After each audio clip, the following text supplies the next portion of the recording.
আমরা সব সময় বলি যে প্রফেসর ইউনূস পুরা রাষ্ট্র ব্যবস্থাটাকে একটা দুর্যোগের মধ্যে ঠেলে দিচ্ছে। প্রতিদিন প্রতিনিয়ত বাংলাদেশে যেসব ঘটনা ঘটছে আমরা দেখতে পাচ্ছি সরকার অসহায় নীরব ভূমিকা পালন করছে। আপনি সেগুলো করতে পারেন না। গোসাই ভাত দেবার মুরুদ নাই, কিল দেবার গোসাই হয়েছেন, এখন বিচার বিভাগের উপর চেপে বসেছেন। অতীতের সমস্ত নিয়ম কানুন, কাস্টমারি, সংবিধানে দিক নির্দেশনা ব্যত্যয় ঘটিয়ে আপনি নতুনভাবে এখানে কার্যক্রম শুরু করেছেন।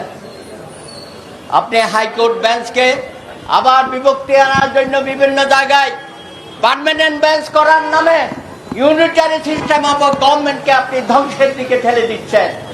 আপনি এটা কোথায় পেয়েছেন? জনাব ইউনূস এবং আসিফ নজরুল দুইজনে মিলে বাংলাদেশে একটা তালগোল পাঠিয়ে যাচ্ছে। কেন? 18 কোটি মানুষ আপনাদেরকে ক্ষমা করবে না। আপনি অর্ডিন্যান্সের পর অর্ডিন্যান্স জারি করছেন।